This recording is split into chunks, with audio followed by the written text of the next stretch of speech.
হাজবেন্ডের সাথে রাগ করে শুধু বলেছিলাম বাবার বাড়িতে চলে যাব, আর এদিকে কি কাণ্ড ঘটালো জামাই সেটা দেখতে হলে আমার পুরো ভিডিওটার সাথে থাকবেন। হ্যালো এভরিওয়ান, আসসালামু আলাইকুম। আবারও নতুন একটি ভিডিও নিয়ে আমি আসমা ডেইলি লাইফস্টাইল থেকে আবারও হাজির হয়ে গেলাম। আশা করি সম্পূর্ণ ভিডিওটা কন্টিনিউ করবেন। শুরু থেকে যেটা বলেছিলাম যে জামাইয়ের সাথে রাগ করে বলেছিলাম শুধু বাবার বাড়িতে চলে যাব, জামাই তো এক গাদা হোয়াটসঅ্যাপে ভিডিও পাঠিয়ে দিল যে দেখো আমিও কিন্তু রান্না পারি, তুমি যদি বাবার বাড়িতে চলে যাও আমাকে ভয় দেখানো হচ্ছে যে তুমি চলে গেলে আমি রান্না করে খেতে পারবো না। এই তো আমি রান্না করে তোমাকে আজকে এই ভিডিওগুলো পাঠা, কেমনটা লাগে বলেন তো? এক গাদা ভিডিও আমাকে পাঠিয়ে বলে যে আমি বললাম অনেক তোমার চেয়ে ভালো রান্না পারি। আসলেই দেখেন কত সুন্দর রেসিপি ভিডিও করে আমাকে উপহার দিল। দুইটা মুরগি কিন্তু ও রান্না করেছে অলরেডি। এই তো মাছ রান্না করেছে মুরগি দিয়ে, আলু দিয়ে, কত সুন্দর কালার এসেছে দেখেন।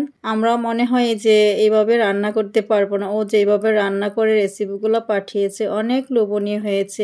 অনেকেই আবার প্রশ্ন করতে পারেন কি ও রান্না করলো মানে রান্না করে ভিডিও আপনাকে দিল, ও কোথায় থাকে, ও কি আলাদা হয়ে গেছে? না রে ভাই, ও আলাদা হয় নাই, ও প্রবাসে থাকে, প্রবাস থেকে ভিডিওগুলো আমাকে সেন্ড করেছে। আর কার কার সাথে এমনটা হয় বলবেন, বাসায় ঝগড়া লাগলে আপনারা যদি এই ধরনের কথা বলেন আপনাদের স্বামীর কি রিয়েকশন থাকে কমেন্টে একটু জানাবেন। আপুদেরকে বলছি। আর আমি এখানে টক রান্না করতেছি টমেটো দিয়ে, আর এখানে দুপুরের জন্য রান্নার আয়োজন নিয়ে আপনাদের সাথে শেয়ার করতেছি। প্রথমত কিন্তু যে রান্নাগুলা দেখেছেন ওইগুলা কিন্তু আমার হাজবেন্ড করেছে, আর এইগুলা আমি করব।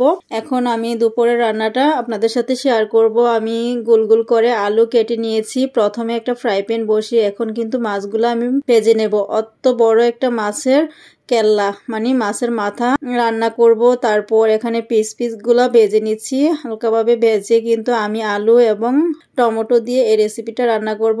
সবসময় সবজি খেতে খেতে সবজির রুচিটা একটু কমে গেছে, এখন একটু আলু দিয়ে ট্রাই করব যে মাছটা রান্না করতে। আর এখানে কিন্তু আমি টকটা রান্না করে নিয়েছি। এই টকটা কিন্তু আমার কাছে অনেক ভালো লাগে, টমেটোর টকটা। আর এদিকে আমার মাছ ভাজা হয়ে গেছে। এই তো মাছগুলো এখন আমি উঠিয়ে নেব।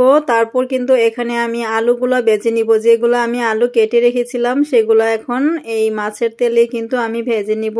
লবণ দিয়ে দিয়েছি, হলুদের গুঁড়ো দিয়ে দিয়েছি, আর একটু তেল দিয়ে ভালো করে কিন্তু আলুগুলো আমি ভেজে রান্না করব। এই তো সবগুলো কিন্তু গোল গোল করে কেটে নিয়েছি। পেঁয়াজগুলো একটু গোল গোল করে কেটে নিলাম। আর এভাবে আলুর রেসিপিটা রান্না করে খেলে কিন্তু মাঝে মধ্যে ভালোই লাগে। সব ধরনের মশলা দিয়ে মাছের বড় বড় পিস দিয়ে যদি এভাবে একটু রান্না হয় না, অন্য ধরনের একটু ভালো লাগে। কারণ সব সময় সিম, কপি, তারপর অন্য ধরনের সবজি খেতে ভালো লাগে না। একটু ভিন্ন ধরনের রান্না হলে খুবই ভালো লাগে। তো সাথে একটু গোল গোল করে টমেটো কেটে নিয়েছিলাম, একটু ঝোল দিয়ে দিয়েছি। এখন মাছগুলা দিয়ে দিব। এইভাবে কিন্তু একবার বাসায় ট্রাই করে খেয়ে দেখবেন, ভিন্ন ধরনের একটা স্বাদ আসে, ভালো লাগে। আর একটু বেশি করে ধনিয়া পাতা দিয়ে দিবেন। আর আমার রেসিপিটিও দেখেছেন, ভাইয়ার রেসিপিগুলোও দেখেছেন, আমার কাছে মনে হয়েছে ভাইয়ার রেসিপিটাই অনেক বেটার হয়েছে। কমেন্টে জানাবেন কার রেসিপিটা বেশি সুন্দর হয়েছে এবং মজাদার হয়েছে। মুরগি তো স্পেশাল হবেই, তারপরেও আপনাদের ভোটটা চাই যে কার রেসিপিটা বেশি ভালো হয়েছে একটু কমেন্টে জানাবেন। তুলনা আমার চেয়ে ভালো রান্না পারে। আর শুরুতে যে বলেছিলাম ঝগড়া হয়েছে, আসলে একটু মজা করেছিলাম। ও এমনিতেই মাঝে মধ্যে আমাকে কিন্তু ভিডিও করে বলে যে আমি রান্না করেছি, এটা তুমি পোস্ট দাও। এই জন্যই আপনাদের সাথে একটু মজা নিলাম। কোনো রকম কোনো ঝগড়া হয় নাই, কোনো কিছু নাই। সব আপুরা জানেন ভাইয়া মাঝে মধ্যে কিন্তু আমাকে ভিডিও করে পাঠায়, এইগুলাই কিন্তু আমি মাঝে মধ্যে আপনাদের সাথে শেয়ার করি। আর এখানে দেখেন আমার চেরি বিড়ালটা কত সুন্দর আমার সাথে খেলা করতেছে, আলমারির উপরে উঠতেছে, লাফালাফি করতেছে। আর চেরি এভাবে কিন্তু সারাদিন একটা বাচ্চার মতো সারা ঘর মাতিয়ে রাখে।